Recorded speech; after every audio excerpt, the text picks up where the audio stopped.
Right, welcome back. I'm chatting now to Jens Tomlinson, who is the director at Denham Capital. He's been attending the Africa Energy Summit on the go in London. They've signed a deal to build and develop 600 megawatts of renewable energy in sub-Saharan Africa. Jens, thank you so much for your time. We'll get into the detail of that deal in just a bit, but I'd like to get your thoughts on a few issues around Africa's power mix. We've got, one, a challenging business environment, liquidity constraints, a limited number of financially credible off-takers in terms of projects. Is there not a need, in your view, to right-size some of the planned projects on the continent?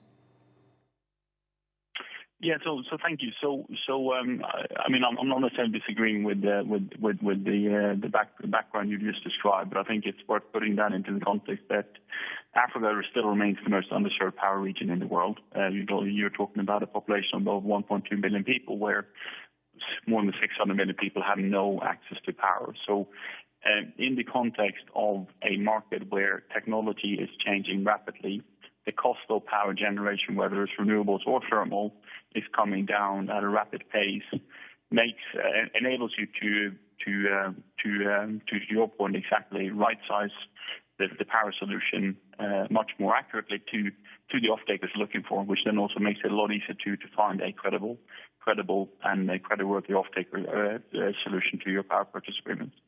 Let's look at the role of IPP, such as yourselves, and talk us through how you see them contributing effectively to the power energy mix of the continent. Sure. Sorry, I had a little bit bad line. Would you mind repeating the question? Right. So I was saying, if we look at the role of independent power producers such as yourselves, if you could talk us through how you see them playing a role in contributing effectively to the region's power or energy mix. Yeah, so we firmly believe that you've got to develop the right power project for the right off-takers. So we are technology agnostic, but we recognize that it's a different process to develop a wind farm, a solar park, or a hybrid power project than it is to develop a large-scale gas-fired power project. And so that's what we have. We have separate teams pursuing complementary strategies to make sure that we as Denham have an offering meeting a variety of needs.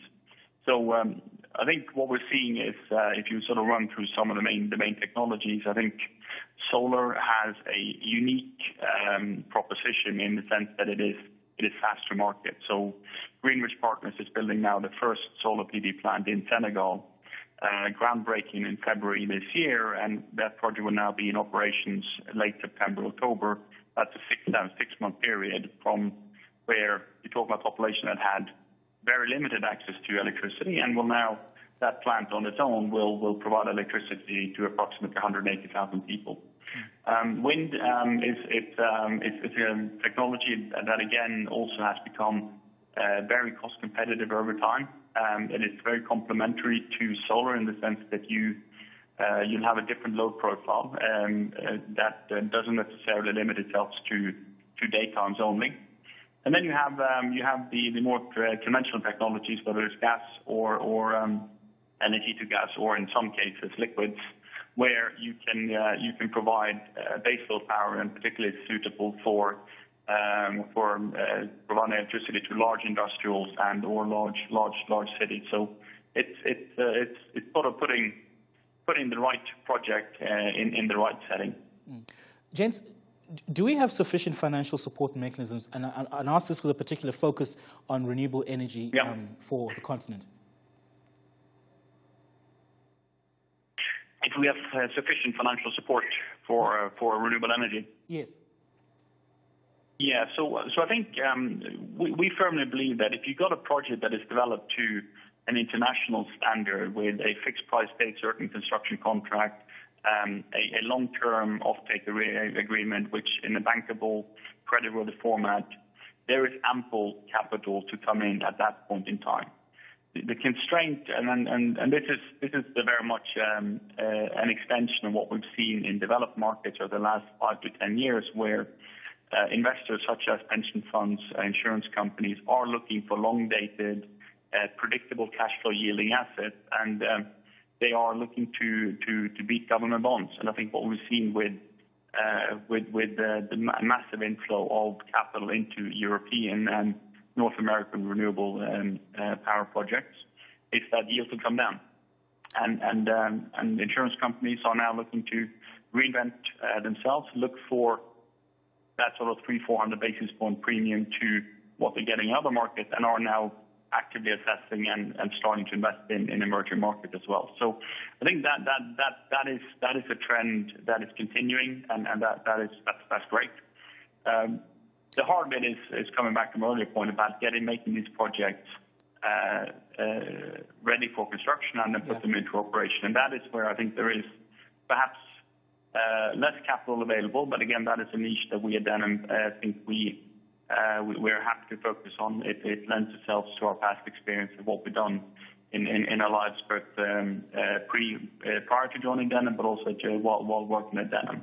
Jens, very quickly, I'm sorry to jump in there, Jens. I just want to, we're running out of time, but I want to look at your project. You've spoken about the challenge of getting some of these projects into operation. Let's talk very, very quickly in about 30 seconds about the rollout of your project. So 600 megawatts of renewable energy being built in sub-Saharan Africa. When can we see capacity coming online? So Greenwich will have the first project come online in September later on this year. We are actively now working through a pipeline or proprietary deal flow where we'll be accelerating these projects as quickly as we can.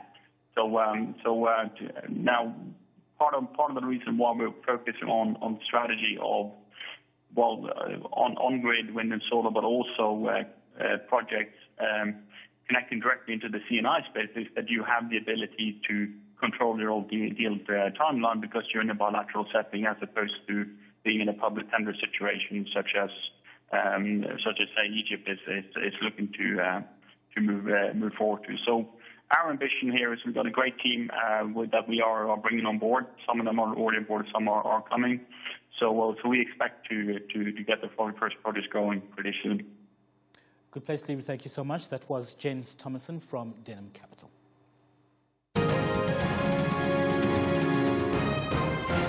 All right, the Global Entrepreneurship Summit just concluded its 7th session in the United States, with several African entrepreneurs from Nigeria, Malawi, and Kenya representing the continent. This year's summit zoned in on the most intractable challenges entrepreneurs across the globe face, one being the lack of access to information. Business Day TV's Ntokozo Kumalo tallies the cost for entrepreneurs, but also some of the solutions available for them. Let's take a look. The African continent is dominated by entrepreneurs, making up about 60% of the economy in some nations. The human capital thing is really significant on the continent. The human capital opportunity in Nigeria and in South Africa, 2 of our launch markets, is much greater than it is in the U.S., being that you have a great number of young people who are ready to work, who are looking for opportunities. But access to information is often a stumbling block for potential entrepreneurs. Access to information is crucial. If you don't know what you don't know, then you actually are in battle with insufficient weaponry to actually be able to win the battle. The internet has over the years made access to data less cumbersome, but weeding out information that is relevant for the business is often a challenge. You've either got to be very detailed in your selection of the information and the reviewing of the information and having time to access all of that information that is now available on the internet. There are particular facilities that are trying to act as filters to that information so that we don't have a case of bombarding entrepreneurs with too much information and leaving indecision. And that is where OnCast Media comes in. The company focuses on eliminating the divide between Africa's most talented entrepreneurs and the data and counsel they need to scale their business. If you want to participate in the formal economy, you're going to have to learn how to register your business. You're going to have to learn how to open a checking account or a bank account. You're going to have to learn how to operate in the current tax system that your country has. And so these are things that you don't find in many startup toolkits and you don't find in a lot of startup curriculum that we think every entrepreneur should have that information. So that's one of the things that we have in the mobile app. We want to help entrepreneurs better understand the investment economic environment, the investment ecosystem. And one thing entrepreneurs need to understand is who's investing in businesses like mine in my industry, who's investing in businesses in my country, who's investing in businesses at my stage of business, and which of those investors should I be going after first. That's also information that we'll have in the OnCast app. This, according to Mark Paper, will help entrepreneurs eliminate their obstacles as well as assist them navigate to the right business opportunities. In terms of access to funding, there is a lot of money being made available. In terms of the need for funding from SMEs, I think also SMEs need to increase their offering. It's not just a case of the providers of the funding that must increase the flexibility and the terms of the funding, but I think the SMEs themselves need to improve upon the quality of what they are delivering as a business, the quality of the entrepreneurship skills, the quality of the product offering, etc. And in so too, we can then get those two to match. So I don't think it's necessarily just a one-sided aspect as well. In order for businesses to be successful on the continent, they need to ensure that they are accessing the correct information relevant to their business, but also constantly work to improve on their skills base to attract investors and business opportunities. Dozo Khumalo, Johannesburg. And that's where we leave it for this week from us and the rest of the team. Goodbye for now.